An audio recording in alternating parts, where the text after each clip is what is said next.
शिल्प विक्रिया को उदाहरण इसे कैसे मान लेते हैं कि क्या होती है कि जब दो यौगिक आपस में जुड़ते हैं तो उसके साथ क्या निकलती है, थोड़ी बहुत मात्रा में क्या निकलती है, ऊर्जा निकलती है।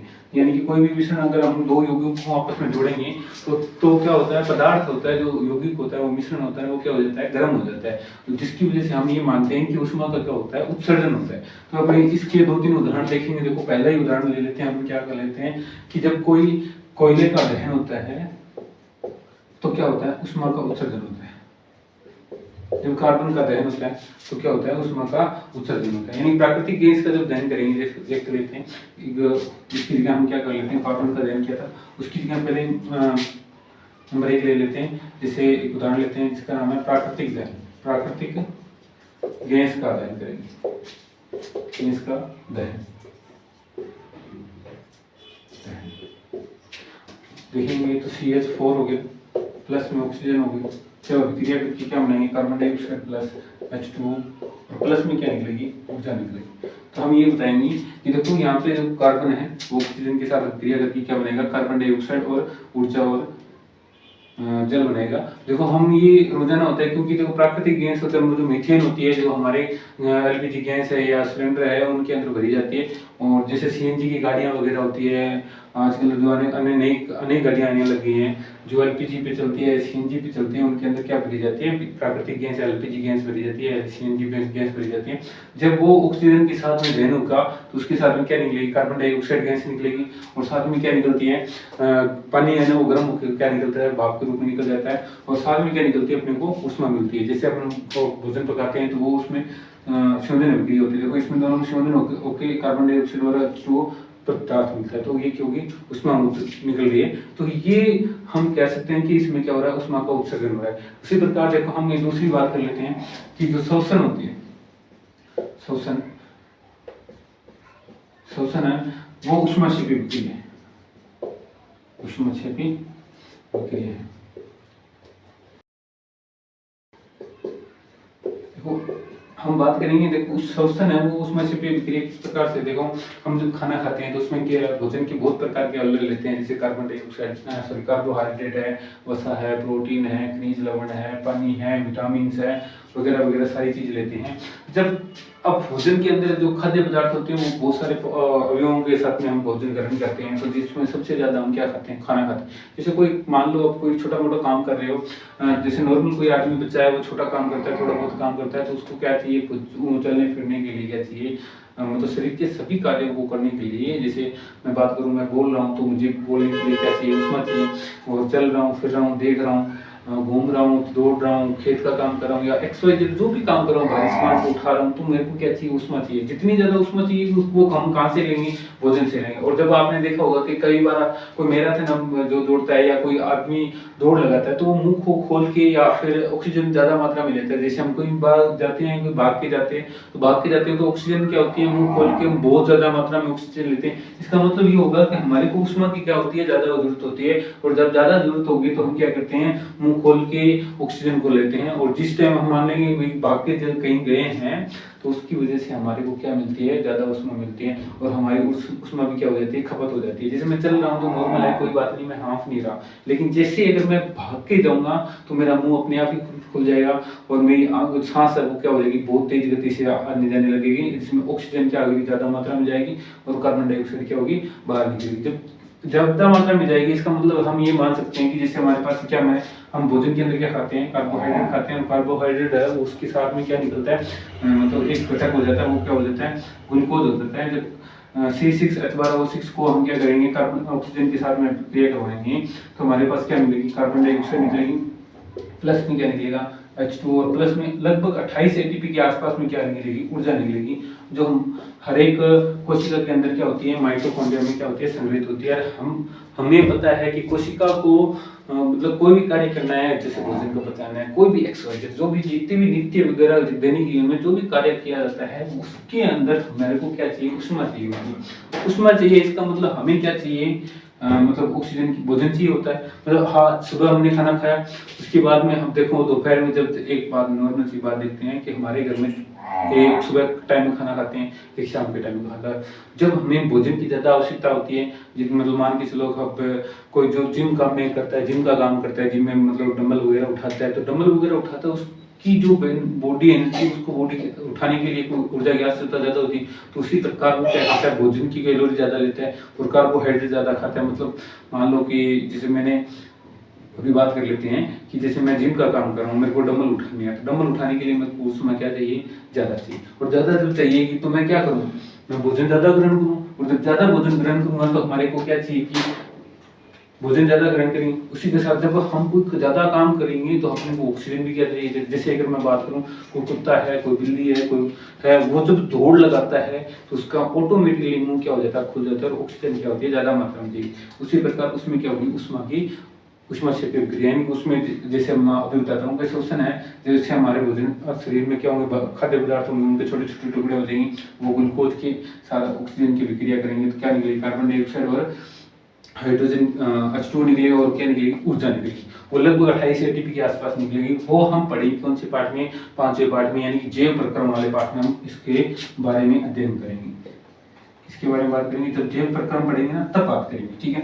दूसरी बात कर लेते हैं, केंचुए वगैरह खाद बनाते हैं तो या साग सब्जी या वनस्पतियों का जब भी हम क्या करते हैं, खाद बनाते हैं, कंपोस्ट बनाते हैं, उनका विघटन करने के लिए हमें क्या चाहिए, विघटित होती है तो हमारे पास वो ऑटोमेटिकली क्या होती है, उसमें सेव जो होगी और क्या हो जाती है, ऑक्सीजन का परिवहन करके वो हो जाता है। मतलब हमें पता है कि साग सब्जियों में भी क्या पाया जाता है, कार्बन पाया जाता है। कार्बन के साथ ऑक्सीजन करके क्या बनेगा, कार्बन डाइऑक्साइड और H2 गैस निकलेगी और साथ में क्या निकलेगी, ऊर्जा निकलेगी। जैसे अब मैं बात करूं, आजकल क्या चल रहा है, बायो कंपोस्ट, बायो गैस चल रही है, तो उसमें हम क्या करते हैं, चावल की दानों को एक कंटेनर में डाल के उसको बंद कर देते हैं। उसके बाद में हम उसको काफी दिनों तक पड़ा रहता है। जब वो खाद बन जाती है तो उसमें से क्या निकलती है, मीथेन गैस निकलती है।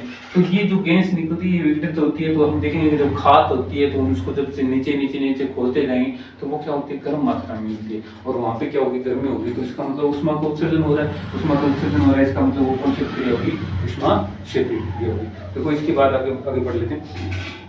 अभी अगली वाली जो क्रिया पढ़ेंगे, यानी कि मैं अगर बात करूं उष्माक्षेपीय विक्रिया, क्या ऐसी विक्रिया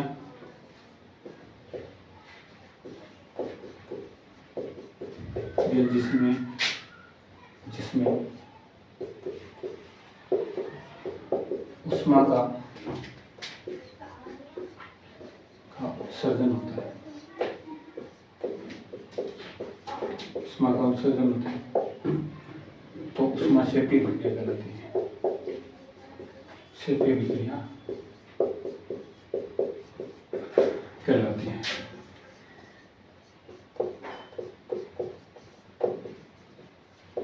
जिसके मैं पहला हमने बात ही कर ली थी, प्राकृतिक गैस का दहन। उदाहरण पर नियम क्या, प्राकृतिक गैस का दहन। प्राकृतिक गैस का दहन यानी कि हम पढ़ेंगे, देखो यहाँ पे क्या लिखेंगे, CH4 प्लस ऑक्सीजन के साथ क्रिया करेंगे तो क्या निकलेगा, carbon dioxide plus H2O plus में क्या निकलेगी, ऊर्जा निकलेगी। ये आप सबको पता है कि भाई मीथेन गैस को जब जलाएंगे तो उसमें से क्या निकलती है, कार्बन डाइऑक्साइड गैस निकलती है और H2O गैस निकलेगी। और H2 है वो भाप बन के क्या निकलती है, पानी है ना, पानी वो गैस बन के क्या निकल जाएगा, बाहर निकल जाएगा और लास्ट में क्या बचेगी, अपने पास ऊर्जा बनती है। यानी कि एक्स्ट्रा कोई अनावश्यक कोई पदार्थ हमारे को नहीं मिलता। जैसे हम गैस चूल्हा जलाते हैं तो अगर राख बनेगी तो राख, जैसे लकड़ी को जलाते हैं तो राख बनेगी, तो राख बनती है तो वो क्या नीचे अपशिष्ट पदार्थ बनता है। तो इसी प्रकार से हम इसको बात करते हैं कि मीथेन गैस होता है वो स्वच्छ दहन के रूप में, मतलब ईंधन के रूप में उपयोग किया जाता है। फिर हमने दूसरा भी पढ़ा था कि दूसरी जो होते हैं वो क्या होते हैं, शोषण विक्रिया है। शोषण है उष्माक्षेपी विक्रिया होती है, उष्माक्षेपी विक्रिया होती है। यानी कि बात करें, ये हो गया देखो C6H12O6 प्लस क्या होगी, ऑक्सीजन। जब क्रिया करेगी तो क्या बनाएगी, कार्बन डाइऑक्साइड प्लस में H2O और प्लस में क्या निकालेगी, ऊर्जा निकालेगी। तो ये जो होगा ये वायवीय शोषण के रूप में होगा। और ये वायवीय शोषण हम क्या कहाँ पढ़ेंगे इसको ढंग से, जैव प्रक्रम, यानी कि अपना जो पाठ होगा 5वां पाठ है में अध्याय कौन सा है, 5वां अध्याय है, उसके अंदर हम पढ़ेंगे इसको बढ़िया तरीके से। वहाँ पे हम पढ़ेंगे वायवीय श्वसन कौन सा होता है, वायवीय श्वसन कौन सा होता है, ठीक है। वहाँ पे हम ये भी पढ़ेंगे ग्लूकोज का जब पायरेटो के साथ अभिक्रिया करती है तो एक बार वायवीय श्वसन जब ऑक्सीजन पर्याप्त मात्रा में मिलेगी तो कौन सा होगा, कार्बन डाइऑक्साइड H2 और ऊर्जा मिलेगी। अगर वो नहीं है तो हमारे पास शरीर में क्या निकलेगा, लैक्टिक अम्ल निकलेगा जो मांसपेशियों में होता है। और उसके बाद में पढ़ेंगे वो जब ईस्ट के द्वारा किया जाता है तो वहाँ पे एल्कोहल प्राप्त होगा, H2 और ऊर्जा प्राप्त होती है। तो आपको सबको पता है ये बात। अब बात कर लेते हैं आपको जो तीसरा है वो कौन सा है, कंपोस्ट बनाने। कंपोस्ट में इसका क्या होता है, विघटन होता है। तो उसमें जो खाद होती है वो क्या होती है, गर्म होती है, ठीक है ना। जब भी हम खोद के उसको निकालेंगे तो उसमें उसमें निकलेगी। यानी कि कंपोस्ट जब साग सब्जियों का जब दहन किया मतलब अब विघटन किया जाता है कंपोस्ट में क्या होता है, कंपोस्ट में साग सब्जियां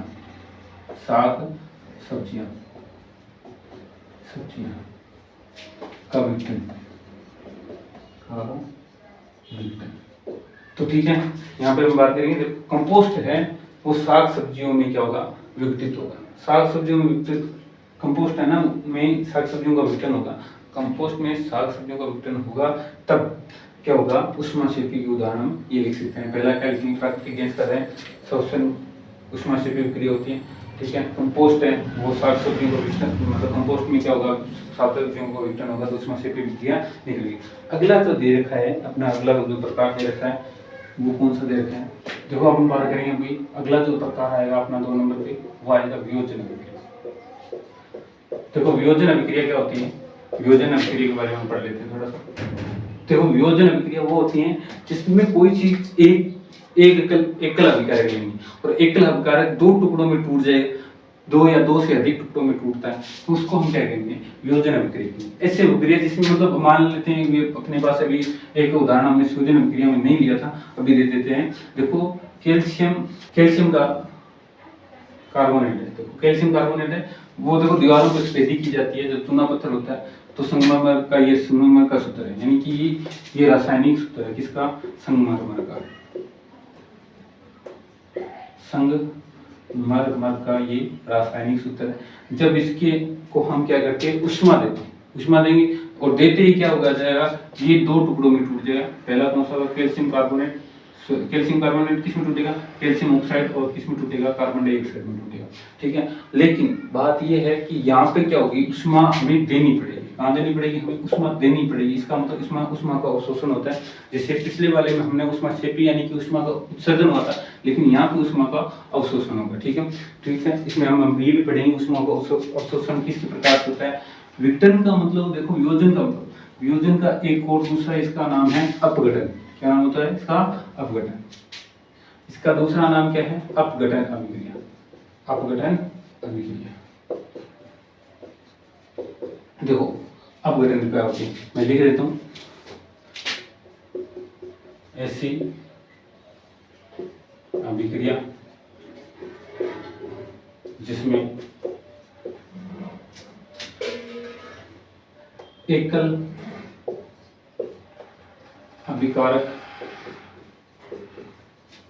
टूटकर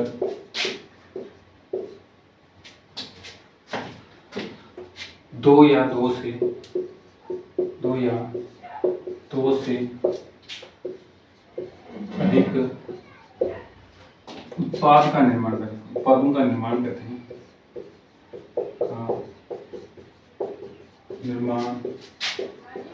करते हैं, वियोजन या अपघटन अभिक्रिया कहलाती है, अपघटन अभिक्रिया कहलाती है।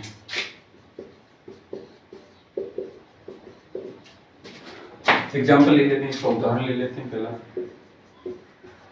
पहला उदाहरण ले लेते हैं, कौन सा लेंगे, तो कैल्शियम कार्बोनेट होता है जो ऊष्मा पाकर क्या कर लेते हैं, कैल्शियम कार्बोनेट या कैल्शियम ऑक्साइड और कार्बन डाइऑक्साइड में टूट जाता है। दूसरा उदाहरण लेते हैं, देखो AgBr का, AgCl या सिल्वर ब्रोमाइड किस में टूटेगा, Ag+Br में टूट गया।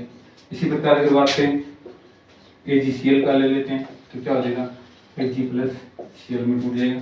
ठीक है, ये जो उदाहरण दिए हैं ये सारे के सारे इसमें वियोजन अभिक्रिया में, यानी कि अपघटन अभिक्रिया का होता है। यानी कि अपघटन का मतलब होता है टूटना।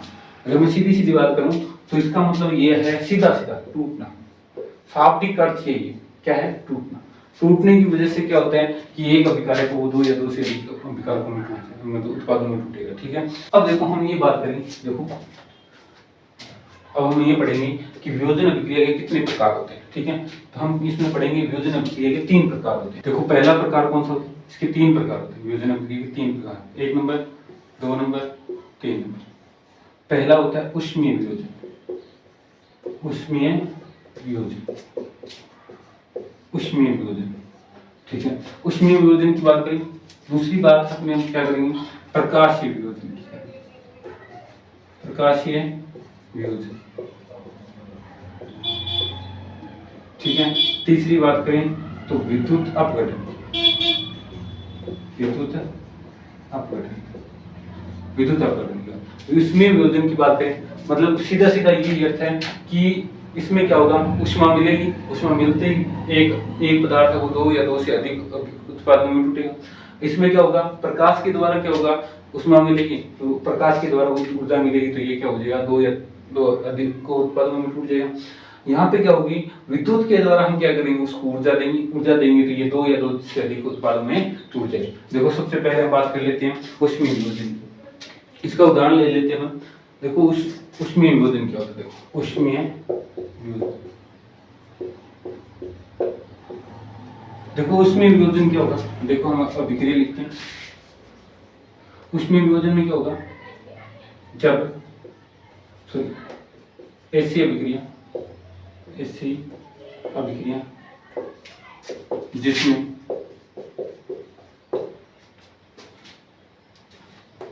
ऊष्मा पाकर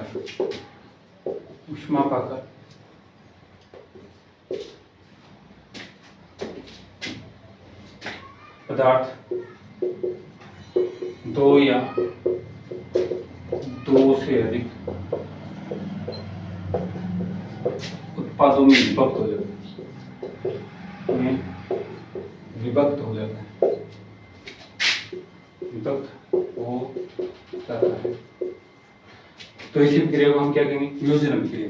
देखो इसका उदाहरण ले लेते हैं, कौन सा होगा, कैल्शियम कार्बोनेट होगा। जब उसके ऊपर ऊर्जा पड़ेगी तो ये किस में विभक्त हो जाएगा, carbon calcium oxide plus carbon dioxide. देखो ये क्या होता है, ये हम दीवारों पर जब सफेदी करते हैं, दीवारों पर सफेदी करने के बाद ये क्या करते हैं, दीवारों पर जब सफेदी होती है तो 2-3 दिन बाद जब उसमें ऊर्जा ज्यादा सूर्य का प्रकाश जब पड़ता है तो धीरे धीरे वो क्या होता है, ये कैल्शियम कार्बोनेट के टुकड़े होते हैं और ये क्या होता है, कैल्शियम ऑक्साइड होता है ना, वो सफेदी प्रदान करता है और कार्बन डाइऑक्साइड वो क्या होती है, गैस बन के बाहर निकल जाती है। तो ये जो कैल्शियम कार्बोनेट है, ये कैल्शियम कार्बोनेट है ना, ये ऊष्मा पाकर क्या हो जाता है, दो भागों में टूट जा रहा है। तो इसका मतलब ये सब वियोजन जिसमें ऊष्मा के द्वारा ऊर्जा पाकर कोई पदार्थ दो या दो से अधिक पदार्थों में टूटता है, उसको हम क्या कहते हैं, ऊष्मीय वियोजन कहते हैं। और ये कौन सी होती है, दीवारों पर जो सफेदी होती है वो 2-3 दिन बाद आती है, इसी वजह से आती है।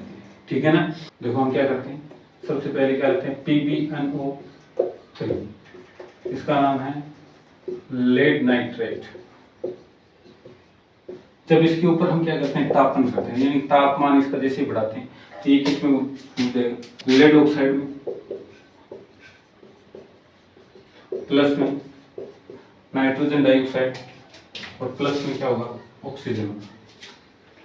ठीक है, जब ये टूटेगा तो यहाँ पे क्या होगा, ये इसको बोलते हैं नाइट्रोजन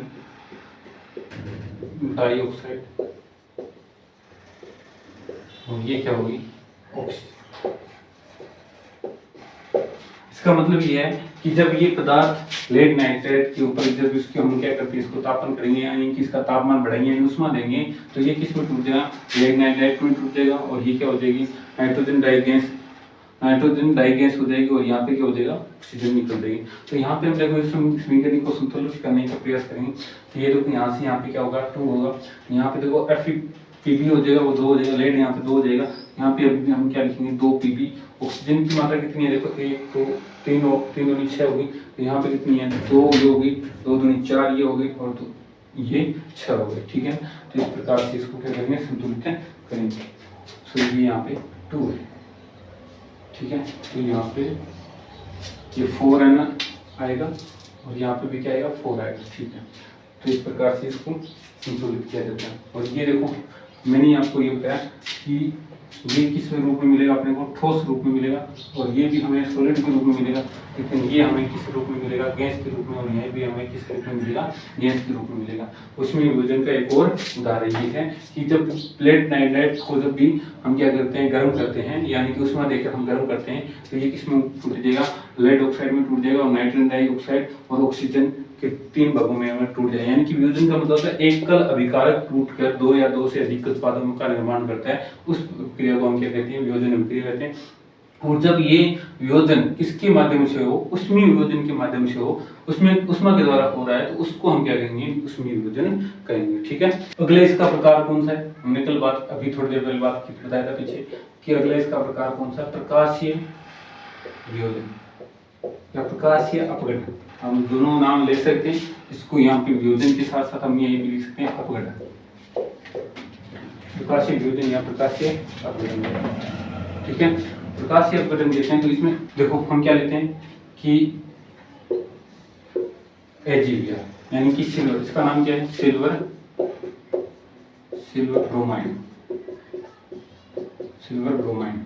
जब सिल्वर ब्रोमाइड को क्या किया जाता है, सिल्वर ब्रोमाइड का को मैं आपको थोड़ी सी नॉर्मल सी भाषा में बता देता हूँ कि जब पुराने टाइम में क्या होते थे, जो रील वाले, यानी कि रील वाले क्या आते थे, वो कैमरे आते थे, उन कैमरों में किसका उपयोग किया जाता था, सिल्वर ब्रोमाइड का उपयोग किया जाता था। यानी कि हम क्या करते थे, पहले बंद कक्ष होता था, उस बंद कक्ष में जाते थे, मतलब पहले फोटो को करने, वो फोटो खींचते थे, फोटो खींचने के बाद उसको थोड़ा सा घुमाते थे अगली फोटो लेने के लिए, फिर उस रील को हम क्या करते थे, जब फोटो पूरी खींच जाती थी तो उस रील को हम क्या करते थे, एक डार्क रूम में ले जाते थे। वो डार्क रूम में हम क्या करते हैं, उस रील को वहीं देखते थे, और वहां देखने के बाद उसको क्या करते, एक केमिकल में डुबा के बाहर निकालते थे।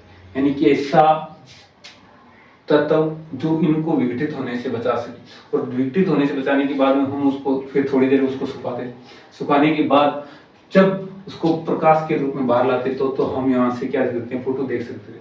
लेकिन अगर उस रील को हम क्या करें, बिना उसको किसी पदार्थ में, ऐसा पदार्थ जिसमें वो विघटित ना हो पाए, उस पदार्थ में अगर मैं डाल के सीधा अगर उसको खोल दूं, तो उस जो AgBr था उसमें वो क्या करेगा, प्रकाश के संपर्क में आते ही किसमें टूट जाएगा, Ag प्लस किसमें टूट जाएगा, Br, और ये तो हमें ठोस के रूप में मिलेगा, और ये हमारे पास किस रूप में मिलेगी, गैस रूप में निकलेगा, और ये बाहर निकल जाएगा 12 किसमें।